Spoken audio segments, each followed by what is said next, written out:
اس وقت ہم Karachi art council میں موجود ہے، جہاں 14ویں عالمی اردو کانفرنس کا آج آخری دن ہے، اور اس آخری دن میں ابھی رات تک یہ چلے گا، لیکن آج جو ہے پشتو ادب کے حوالے سے جو یہاں پر 1 گھنٹے کا پروگرام منعقد ہوا ہے، اس میں پروفیسر ڈاکٹر خادم حسین اور جو معروف کالم نگار ہے اجمل خٹک کشر اور ساگر تنقیدی سرور شمال صاحب جو ہے وہ اس وقت سٹیج پر موجود ہے، جو پشتو ادب کے حوالے سے جس میں بہت سارے مطلب ہے کہ کراچی کے رہائشی پختون کمیونٹی اور دیگر جو کمیونٹی ہے وہ بھی موجود ہے۔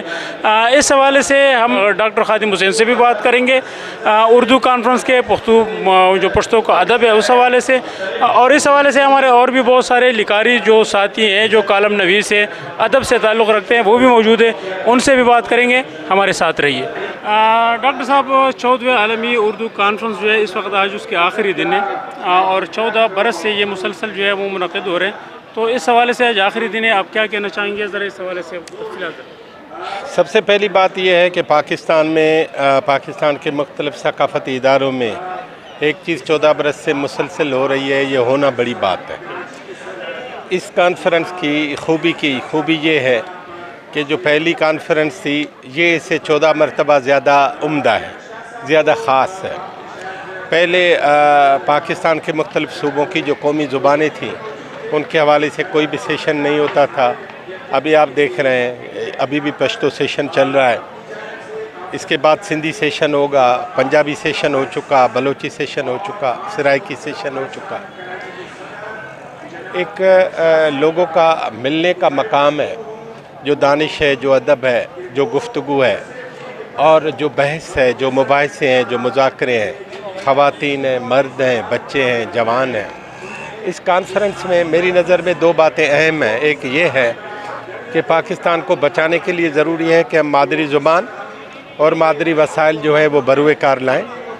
دوسری بات یہ ہوئی ہے کہ جو نوجوان ہیں ان کو ہم آگے لے آئیں اور باغ دوڑ ان کے حوالے کریں۔ Thank you. جو آپ بات کریں گے، السلام علیکم۔ وعلیکم السلام۔ جی قادر خان صاحب، آج آپ آئے ہو، آپ کیا سمجھتے ہیں کہ جو پختون ہے اس میں جو کلچر کے معاملات ہیں، یہاں پر ادب کے حوالے سے کوئی کمی پیشی کیا کرنا چاہیے؟ آنے والے جو نسل ہے ان کو کیا پیغام دیں گے، اور موجودہ دور میں ہمیں کیا کرنا چاہیے؟ اصل میں آرٹس کونسل آف پاکستان کی ایک بہت بڑی کاوش ہے جو اردو عالمی کانفرنس کر رہے ہیں، 14واں سال ہے، 14ویں کانفرنس ہے۔ اس میں پھر چونکہ احمد شاہ صاحب سے ہمارے اپنے ذاتی تعلقات بھی تھے اور ہم آرٹس کونسل کے ایکٹیو ممبرز ہیں، تو ہم نے ان کو یہ سجیشن رکھی تھی قاسم جان مرحوم نے کہ اس اردو کانفرنس میں آپ علاقائی زبانوں کا بھی ایک سیشن رکھیں، تو وہ اور ان کی ٹیم کو اللہ خوش رکھے کہ انہوں نے ہماری وہ بات مانی، قاسم جان صاحب کی وہ بات مانی، اور انہی کی کاوشوں سے پھر اس میں سندھی، بلوچی، سرائکی زبانوں کے سیشنز بھی شامل کیے گئے۔ اور کراچی جیسے کاسموپولیٹن شہر میں یہ ضروری ہے کہ اردو جو کہ پاکستان کی قومی زبان ہے اس کے ساتھ ساتھ علاقائی زبانوں کا بھی وہ یہاں پہ ابھی آپ نے دیکھا کہ بہت سے دوستوں نے یہ بات اٹھائی، تو ان دوستوں کو چاہیے کہ یہ ان کی انتظامیہ کے سامنے یہ بات رکھیں۔ بلکہ ہم نے تو جو آخری سیشن ہوا تھا تو اس کے بعد جو ہماری میٹنگ ہوئی احمد شاہ صاحب سے، تو ہم نے ان کو سجیشن دی تھی کہ سر یہ 1 گھنٹہ کم ہے، آپ اسے 2 گھنٹے کریں، تو اگر وہ زندہ رہتے تو شاید آج یہ سیشن 2 گھنٹے کا ہوتا۔ بہت شکریہ۔ یہ تھے قادر خان ایڈوکیٹ، اور ہمارے ساتھ معروف لکھاری، کالم نویس، ادب سے تعلق رکھنے والے سرتاج خان ہمارے ساتھ موجود ہیں، اور ان سے بھی اردو ادب کے حوالے سے اردو کے جو 14ویں عالمی کانفرنس اس وقت جاری ہے کراچی آرٹ کونسل میں، اس حوالے سے بات کریں گے۔ السلام علیکم۔ جی وعلیکم السلام۔ بھائی یہاں تو بڑا اچھا میلہ سا لگا رہتا ہے، اتنا ریپریشن ہے، اتنا جبر ہے، اور جو میڈیا پر اتنی ساری پابندی ہیں اس میں یہ ایک سمجھ لیں کہ ایک ہوا کا تازہ جھونکا ہے۔ یہ احمد شاہ صاحب جو ہیں کراتے ہیں، کئی کانفرنس سے مختلف موضوعات سے کراتے ہیں، اور لوگوں کو یہاں آ کر ایکسچینج کرنے، کتابیں خریدنے، مختلف آئیڈیاز سے روشراز ہونے کا موقع ملتا ہے۔ گوپی چند نارنگ کا جو کلیدی خطبہ تھا پہلے دن، وہ بہت ہی تاریخی، بہت ہی جو ہے علمی قسم کی انہوں نے گفتگو کی اردو کے حوالے سے، اور جو ہے مقامی جو یہاں زبان ہے وہ جو ہے اصل میں بلوچستان میں پیدا ہوئی تھی۔ وہ کہہ رہے تھے کہ مجھے اردو بھی آتی ہے اور مجھے براوی اور بلوچی اور پشتو سے بھی رغبت ہے اور ان کو وہ زبانیں بھی آتی ہیں، تو ان کا بڑا جو ہے علمی خطبہ تھا۔ پھر ڈاکٹر جعفر نے بڑی جو ہے علمی بات کی اور بڑی مزاحمتی قسم کا جو ان کا مقالہ تھا، کلیدی جو خطبہ انہوں نے دیا بڑا زبردست تھا۔ ڈاکٹر طارق رحمان نے بھی جو دوسری اردو جس طرح ڈیولپ ہوئی بر صغیر میں، اس پر بڑا زبردست قسم کا مقالہ پیش کیا اور بتایا کہ کس طرح اردو جو ہے اشرافی کی زبان بنی اور وہ جو ہے وہ کس طرح پنپی۔ آج جو ہے یہ پشتو کے حوالے سے ایک سیشن ہے اور پشتو کو جو ہے واقعی قادر خان صحیح کہہ رہے تھے، آرٹس کونسل میں متعارف کرانے کا سہرا جو ہے قاسم جان مشر کے سر جاتا ہے کہ وہ جو ہے آخر میں گزشتہ 10-15 سالوں سے وہ کراچی کی ایک ادبی اور ثقافتی شخصیت پشتون میں بن گئے تھے۔ ایک کتاب کو انہوں نے خود ترجمہ بھی کیا اور جو ہے جو یہاں آرٹس کونسل میں پشتوں کو آگے بڑھانے میں واقعی میں قاسم جان کا بہت بڑا کردار ہے۔ آج جو ہے پشتو ادب اور شعر کے حوالے سے تو پشتو ادب خاص کر جو ایک بہت مزاحمتی دور کی پیداوار ہے۔ پشتون اشرافیہ جیسے درانی بادشاہ تھے یا ہمارے پشتون اشرافیہ نے کبھی پشتو کو دربار کی زبان بھی نہیں بنے، ان کی دربار کی زبان بھی جو ہے فارسی تھی اور ان کو پشتو بھی نہیں آتی تھی۔ ظاہر شاہ کو اور یہ سارے بادشاہ جو تھے درانی ان کو پشتو نہیں آتی تھی۔ پشتو نے جو ترقی کی وہ مزاحمتی تحریکوں میں کی، جیسے پیر روشان کی تحریک خادم حسین نے بھی ذکر کیا، پھر جو ہے سرخ پوش تحریک بہت بڑی تحریک تھی، اس میں مزاحمتی تحریک تھی، اس میں جو ہے کسان تحریک اور یہ ہمارے ترقی پسند ادب کا بہت بڑا کردار ہے، جو کمیونسٹ جو 1920 کے بعد آئے انہوں نے بہت بڑا حصہ ڈالا، اور جو خدائی خدمتگار تحریک کا بہت بڑا حصہ ہے، وہ جو مزاحمت اٹھی اس میں اس کا بڑا حصہ ہے۔ پھر خوشحال خان کی تحریک کا ذکر ہوا، وہ بھی بڑی۔ تو پشتو زبان ہمیشہ جو ہے یہ تاریخی طور پر وہ جو ہے دیہی تحریکوں میں جو دیہات سی دیہی تحریکیں جو ہے نچلے لوگوں کی تحریکیں اٹھی اس میں پنپی ہے۔ اشرافیہ میں جو ہے پشتو جو ہے کبھی ترقی نہیں پائی، یعنی پرائمری سطح کی تعلیم سے بھی یہ پشتو آگے نہیں پڑھ پائی۔ ہمارے جو 1970 میں اسمبلی بنی تو سندھ میں یہاں سندھی زبان رائج کی گئی، لیکن بلوچستان میں جہاں نیب کی حکومت تھی اور جو ابھی خیبر پختونخوا کے رہتا ہے صوبہ سرحد، یہاں پر جو ہے ولی خان کی پارٹی جو عوامی نیشنل پارٹی تھی، نیشنل عوامی پارٹی تھی، وہ برسر اقتدار رہی تو انہوں نے باقاعدہ طور پر اردو کو جو ہے وہاں کی سرکاری زبان بنایا، تو اس سے بہت نقصان بھی پہنچا پشتو کو۔ ابھی 18ویں ترمیم جو آئی اس میں بھی پشتو کی انہوں نے جو ہے وہ جو ہے سرکاری زبان بنانے کی کوشش نہیں کی۔ تو یہ جو پشتون اشرافی سیاسی اشرافیہ ہے اور جو حکمران اشرافیہ ہے، ان کو پشتو سے کوئی وہ جو ہے محبت نہیں رہی ہے، نہ انہوں نے ان کو رائج کرنے کی کوشش کی، بلکہ پشتو ہمیشہ مزاحمت کی جو ہے اس میں تحریکوں میں جو ہے بلوچ صاحب بھی موجود ہے، وہ کسی تعارف کے محتاج نہیں ہے، اور ان سے بھی اس کانفرنس کی 14 جو اردو عالمی کانفرنس ہے اس حوالے سے ان سے بات کریں گے۔ السلام علیکم۔ وعلیکم السلام جناب، خیریت سے ہیں؟ اللہ کرم ہے۔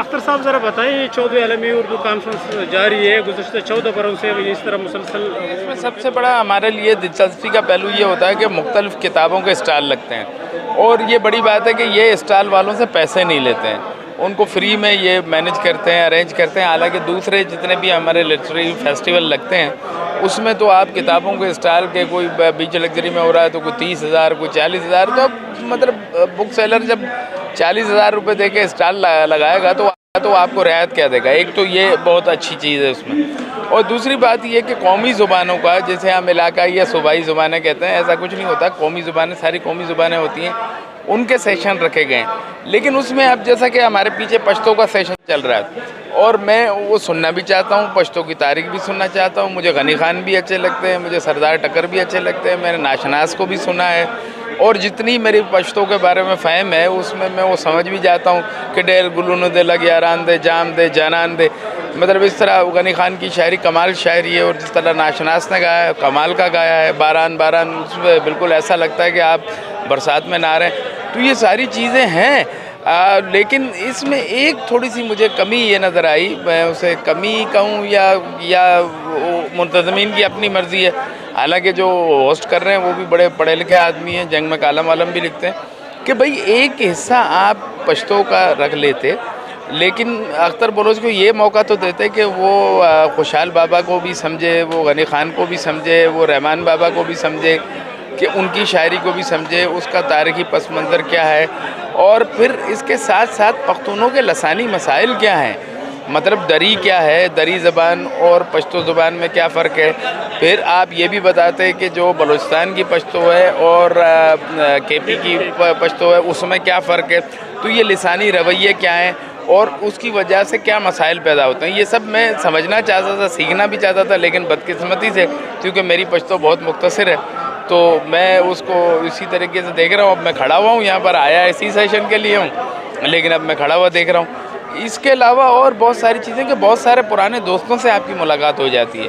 مطلب وہ دوست جو کوئی لاہور سے آیا ہے، کوئی اسلام آباد سے آیا ہے، کوئی پشاور سے آیا ہے، تو ایسے بہت سارے لوگ آپ کو یہاں مل جاتے ہیں. دوستوں سے ایک ملاقات کا وسیلہ بھی ہو جاتا ہے. پھر ادبی سرگرمیاں جو ہوتی ہیں اور اس میں بڑے اچھے سیشن، مطلب جس طرح اویس توحید کا سیشن تھا وہ بڑا زبردست بہترین سیشن تھا جس میں کامران خان آئے ہوئے تھے. سیاسی امور بھی ڈسکس ہوتے ہیں، کبھی کبھی تھوڑی سی تلخی بھی ہو جاتی ہے. لیکن میں یہ سمجھتا ہوں کہ قومی زبانوں کے جو لوگ ہیں ان کو کم از کم یہ پیغام میں اب کہنا چاہ رہا تھا، جا کے میں اس کو پرچی دینا چاہ رہا تھا، لیکن میں نے کہا پھر مسئلہ ہو جائے گا کہ یار یہ بلوچ آدمی ہو کے اور کہہ رہے ہیں کہ پشتوں میں سیشن نہیں کریں. تو یہ تھوڑا سا خیال رکھنا چاہیے کہ آپ جہاں پر ہیں آپ کا پیغام لوگوں تک پہنچنا چاہیے اور آپ کا پیغام صرف ایک کمیونٹی، ایک قوم، ایک لسانی طبقے تک محدود نہیں ہونا چاہیے. تو اس حوالے سے بڑا بہترین میرا خیال ہے کہ ایونٹ ہے اور سال میں ہوتا ہے. کووڈ کی وجہ سے پچھلی بار بڑا ڈسٹرب ہوا، لیکن اب میں سمجھتا ہوں کہ بہت بہترین ہے. اور اب آپ دیکھیں نا کہ یہاں پر کیماڑی سے بھی پشتون آئے ہوئے ہیں، ڈیفینس سے بھی آئے ہوئے ہیں، کلفٹن سے بھی آئے ہوئے ہیں، اورنگی ٹاؤن سے بھی آئے ہوئے ہیں مختلف لوگ. اب یہ سارے یکجا ہوں گے. تو میں یہ چاہتا ہوں کہ پشتون جو یہاں پر آباد ہیں، جو پشتونوں کی پارٹیاں ہیں، محمود خان اچکزئی کی ہے، ANP، ان کو اب ایک پشتون لٹریری فیسٹیول بھی کرنا چاہیے الگ سے. وہ ایک دن کا ہو، 2 دن کا ہو، کہ پورے سیشن ان کے ہوں. پشتونوں کی تاریخ کیا ہے، پشتونوں کی زبان کیا ہے، پشتون شاعری کیا ہے، پشتون گائک کون سے ہیں. اب میں نہیں سمجھتا کہ میں نے ایک بندے سے، پشتون تھا، اس نے کہا آپ کا پسندیدہ پشتون شاعر کون ہے؟ میں نے کہا ناشناس. اس نے کہا یہ کون ہے؟ تو میں حیران رہ گیا. میں نے کہا یار کمال ہے، اس کو ناشناس جس کو یعنی کہ سیگل کا درجہ دیا جاتا ہے اس کے بارے میں. تو یہ ساری چیزیں ہمیں نوجوان نسل کو بتانی ہوں گی. بہت شکریہ، تھینک یو. ہمارے ساتھ روزنامہ جنگ کے معروف کالم نویس اور سینئر صحافی اجمل خٹک کشر صاحب موجود ہے. آج اس پشتو سیشن کا وہ منتظمین میں بھی سے تھے، تو ان سے بات کریں گے. آج آخری دن ہے 14واں عالمی اردو کانفرنس کا. السلام علیکم. السلام. اجمل خٹک کشر صاحب، پہلے تو آج کا پروگرام ہوا بہت اچھا ہوا، لیکن اس میں کچھ ہمارے جو ساتھی ہیں دیگر زبان والے بلوچ ہے، سندھی ہے، ان کا یہ شکوہ رہا کہ اگر یہ پروگرام مطلب ہے کہ یہ لوگ ابتدا کر لیتے ہیں پشتو سے اور پھر اردو میں، تو ہمیں بھی کچھ نہ کچھ پتہ چلتا ہے. جس طرح 13ویں عالمی اردو کانفرنس میں عباسین یوسفزئی نے یہاں پر پروگرام کیا تھا اور اس سے کافی جو لوگ تھے وہ مطمئن تھے. تو اس حوالے سے ان کا ایک گلا شکوہ بھی ہے. تو آپ لوگوں نے کیسے مطلب ہے کہ تھوڑا سا اچھا نہیں تھا؟ جی بہت شکریہ. ان کا گلا اپنی جگہ، وہ اپنی شکوے میں حق بجانے بھی ہو سکتے ہیں، لیکن جیسے آپ نے کہا عباسین یوسفزئی صاحب آئے تھے، وہ کلچر سے متعلق پروگرام تھا. تو اس میں جب دیگر قومیتوں کے لوگوں کو آپ اپنی ثقافت کے متعلق آگاہ کریں گے تو ظاہر ہے کہ اس زبان میں بات کریں گے جسے سب سمجھ سکیں. جیسا کہ آپ کے علم میں ہے کہ عالمی اردو کانفرنس جو ہے اس میں 50 سیشن ہیں. 50 سیشن میں ایک سیشن پشتو کا، ایک سرائکی کا، ایک پنجابی کا اور ایک سرائکی کا سیشن ہے، بلوچی کا ایک سیشن ہے. تو یہ سیشن رکھے اس لیے گئے ہیں کہ اس میں جو دوست آئے، حاضرین آئے، ان سے ان کی اپنی زبان میں بات کی جائے. تو یہ چونکہ پیٹرن یہاں پہ یہی تھا، وگرنہ یہ ہے کہ ہم بالکل اس کو ٹرانسلیٹ کرتے. اب ہم نے یہاں پہ سرائکی پروگرام اٹینڈ کیے، سرائکی دوستوں کے پروگرام، سندھی دوستوں کے پروگرام، بلوچی کے. تو انہوں نے اپنی اپنی زبانوں میں بات کی. اگرچہ ہم نے کچھ زیادہ تر ہم سمجھ نہیں پائے، لیکن ان زبانوں کی چاشنی ہم نے محسوس کی. ہم نے ان زبانوں کی اہمیت کا ہمیں ادراک ہے. ہم یہ سمجھتے ہیں کہ تمام زبانیں وہ جو اس ملک سے متعلق ہیں یا اس دنیا سے متعلق ہیں وہ قابل عزت ہیں، قابل قدر ہیں. کیونکہ یہ زبانیں جو ہیں یہ جیسے کہ سورہ ابراہیم میں ہے کہ اللہ تبارک و تعالیٰ نے ہر قوم کے لیے اس کی زبان میں پیغمبر اسی لیے بھیجے تاکہ وہ اپنی ابلاغ، اپنی بات واضح انداز میں انہیں بتا سکے، انہیں سمجھا سکے۔ تو یہی بات جو ہم اپنی بات کرنا چاہ رہے تھے اپنی تاریخ سے متعلق، علم و ادب سے متعلق، ہم چاہتے تھے کہ ہمارے جو لوگ ہیں وہ زیادہ بہتر طور پر اس کو سمجھ پائیں۔ ہمیں اس بات پر بھی خوشی ہے کہ عالمی اردو کانفرنس میں جو بنیادی طور پر عالمی اردو کانفرنس ہے اس میں یہ اس بات کا اظہار کیا گیا، اس بات کو تسلیم کیا گیا، اس امر کو تقویت دی گئی کہ وہ زبانیں جنہیں ہم علاقائی کہتے ہیں یا صوبائی کہتے ہیں وہ علاقائی اور صوبائی نہیں ہیں، وہ قومی زبانیں ہیں۔ تو ان زبانوں کو قومی زبانوں کا درجہ دیا جائے۔ اب یہ جو زبانیں ہیں جس پہ آج ایک پروگرام ہوا، اس وسیع و عریض پلیٹ فارم پہ جو ایک عالم کے سامنے موجود ہے، اس میں یہ کیا نام ہے مطالبہ پیش کیا گیا۔ کل ایجوکیشن سے متعلق سیشن تھا، یہ آپ کے علم میں ہوگا کہ وہاں یہ کہا گیا کہ بچے کو اس زبان میں تعلیم دینی چاہیے جو اس کی ماں کی زبان ہو، کیونکہ اس سے وہ علم و ہنر زیادہ اچھی طرح سیکھ سکتا ہے۔ پوری دنیا میں یہی قانون ہے۔ ہمارے ہاں بدقسمتی سے یہ سلسلہ شروع سے نہ صرف متنازع رہا بلکہ اس سلسلے میں کبھی غور و خوض اس کے حل کے لیے کوششیں نہیں کی گئی۔ آپ کو پتہ ہے 1953 میں بنگالی اردو کا جو سلسلہ شروع ہوا، جو فسادات ہوئے، اس کے بعد آگے جا کر اس کی جڑیں نفرتوں کی بنیاد پر اس قدر پیوستہ ہوئیں، اس قدر توانا ہوئی کہ بالآخر یہ ملک ٹوٹ گیا۔ تو ہم چاہتے ہیں کہ ہماری زبانوں کو سمجھا جائے، ہمیں اپنا سمجھا جائے۔